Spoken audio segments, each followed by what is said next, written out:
The Redemption of Morgan Bright by Chris Panatier, narrated by Erin Ruth Walker.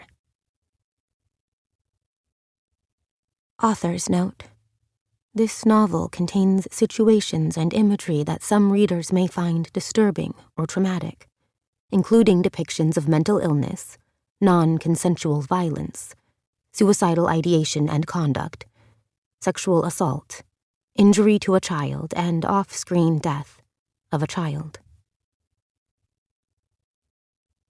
O earth, I return to thee. I return to where my body once lied. O earth, I return to thee. I return to where my innocence died. Lawrence Rothman. The turned-down pages of my life were turned up, and the past was present. Nellie Bly.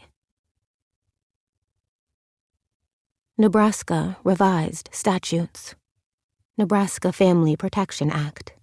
Chapter 142-3620. 142-3620. Spouse mentally ill. Guardian ad litem attorney. Appointment. Order for support. 2A. Involuntary civil commitment by reason of mental illness. That no person shall be admitted to any facility for the treatment of mental illness without due process, which herein shall mean upon proper motion and court hearing in the county of residence, with the court appointing counsel to the patient in the case of indigency. This subsection shall not apply on any occasion of a husband seeking the civil commitment of his wife. The Snow Walker. A woman shuffles barefoot down an icy farm-to-market road, her skin blistered by the cold and cut raw by the lash of her wind-beaten hospital gown. Numb to the pain, she is unmoved by the weeping hole in her stomach, indifferent to her ruined body and the tendrils of death that have taken root within it. Only one compulsion remains. Away. Be away. 1. The pale facade of Hollyhock rises from the horizon like a cursed moon against a featureless sky. The single-lane road points the way straight, with tall grass prairie pressing in from either side, each winter-dead blade intent on keeping the car on its path. The occupants, a driver and a passenger, have been silent, with their destination climbing into view. The driver turns his head to the passenger. She senses that he wants to speak, to offer comfort. But there is no comfort where she is going. They both know this. We can turn around. She tucks her hands under her arms, clawing her fingers into the knit of her sweater. Even with the car's heater running, she can't seem to get warm. Her shoulder aches worse than usual, sending echoes of the past through the bones of her chest. After all they've been through, the year spent in preparation for this day, she knows she can't stop now. She owes a debt. All the same, she doesn't refuse his offer outright, as if it might be available to rescue her later if she doesn't claim the token now. You're the bravest person I've ever known, just taking it this far. I'm not brave, though she has seen it in pictures, studied it from afar for months on end. Seeing the asylum in the flesh doesn't make its presence there on the infinite plane any less strange. It is an anomaly, something that shouldn't exist, something that makes you question what would cause anyone to undertake the construction of such a monstrosity in the first place. There's nothing around, no other buildings, no town.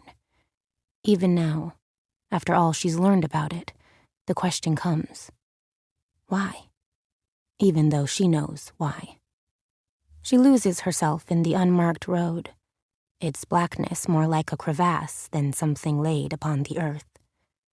There is no lane demarcation painted on the asphalt, and yet a line of illumination is visible at its center. It seems to pulse. The car slips briefly upon a rogue patch of ice, then lurches when the tires return to the surface. Her heart catches in her chest, and she dips her chin, shutting her eyes and slowing her breath. "You know her. You've been here for a year," says the driver. Quiet, polite, formal, but not too formal.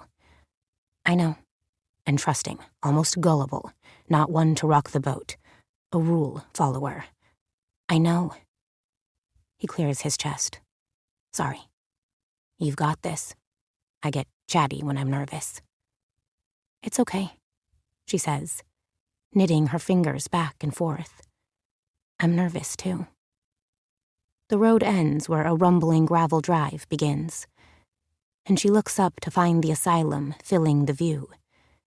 It is unchanged from the old photographs, a wide building, higher in the center over the main entry, with two heavy wings spread out untold layers of peeling white paint coat the brick, giving it a weathered, gray appearance. Otherwise, Hollyhock House stands strong, implacable. No trees or shrubs impinge upon its margins, as if the building has issued a threat that the flora have heeded. She feels it as well. Undeniable. A magnetic repulsion. Courage, in this case, means ignoring the waves of malevolence the building seems to exude. Ignoring the warnings that the trees obey. It will only be 30 days. 30 days to do what has to be done. 30 days to learn the truth. She owes a debt. They pull into an empty spot, designated for prospective patients. The motor clicks off, and silence falls. The driver makes no move to open the door, a subtle indication to the passenger that she can still pull the cord and float safely to ground. She bristles at the invitation, even though she knows it is meant in kindness. There would be no living with herself if she turned back. She can barely live with herself now.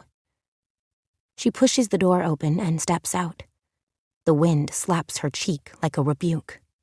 "Give us a final test," says the driver, removing a device with a small screen from his inside coat pocket.